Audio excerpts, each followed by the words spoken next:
A very good morning. Terrific Tuesday today. Start of a new month as well. Wishing you a great December.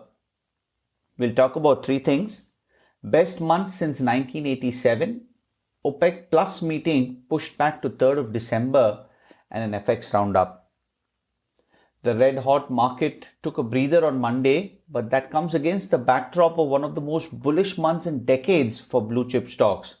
The Dow didn't hold the coveted 30,000 mark, which it touched last week, but it still finished November with its best monthly gain since January 1987.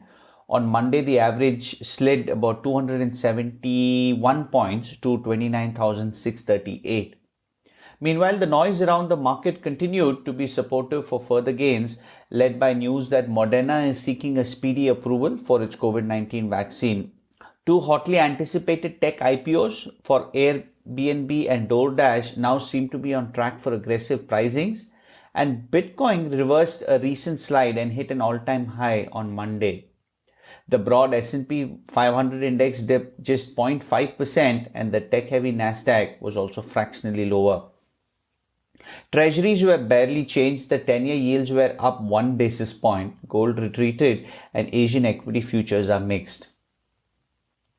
In a sign of investor optimism, shares of companies that have suffered the most from the pandemic, such as energy producers, cruise line operators, and banks, posted steep gains.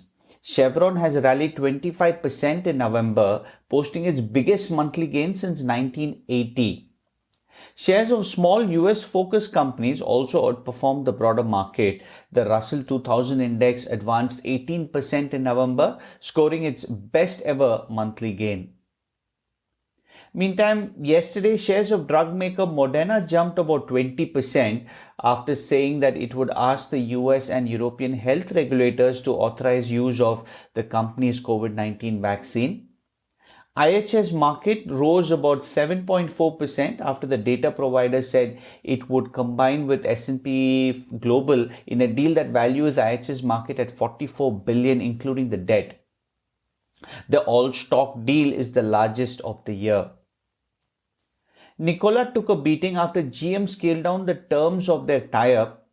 Gone is the proposed 11% equity stake GM was to take in the electric truck maker and as the plan of jointly built pickup. Instead, GM is allowing Nikola to use its hydrogen fuel cell tech in its semi-trucks. The move comes after the ouster of founder Trevor Milton and months after a short seller cast doubts on its ability to deliver on promises. Shares were down 27%.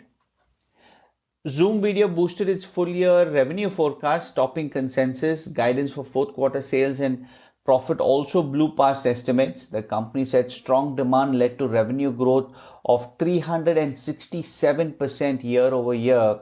Still, shares were down in late trading. In Asia, investors were rattled by the Reuters report that the Trump administration is poised to add oil producer CNOOC and chip maker SMIC to a blacklist of alleged Chinese military companies. CNOOC shares were down 14% in Hong Kong, while SMIC's Hong Kong listed stock fell about 2.7%. Most major markets in the region also ended lower. Hong Kong's Hang Seng lost about 2.1%. Japan's Nikkei 225 retreated about 0.8% and the Shanghai Composite lost about 0.5%. Banks and energy producers dropped in Europe, weighing on the Euro Stock 600, which finished down 1%.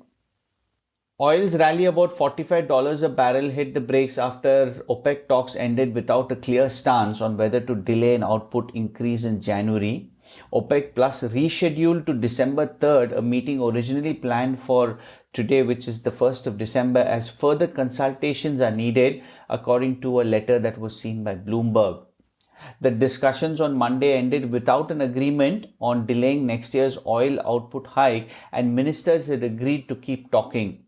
Although there had been no opposition to the proposed delay, delegates said that there is no consensus about the precise term of extension.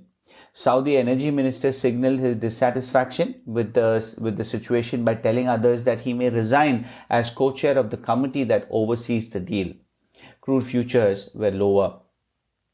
On FX news, the US dollar plummeted to a 2.5-year low on Monday as investors worry about rising virus cases, fresh lockdowns, holiday spending, and the Federal Reserve. While weak manufacturing activity in Chicago and Dallas regions combined with lower pending home sales contributed to dollar slide today, investors are more worried about the rest of the week as well. Over the next few days, the Thanksgiving COVID-19 bump will become clearer. Experts anticipate a big increase in cases Tuesday to Friday. Fed Reserve Jerome Powell will also be testifying before Congress on the economy and monetary policy. There's a good chance he'll be cautious as the Beach Book, which will be released on Wednesday, will most likely show a slowdown in economic activity. That's the update. Stay safe and healthy, everyone, and I'll speak to you tomorrow.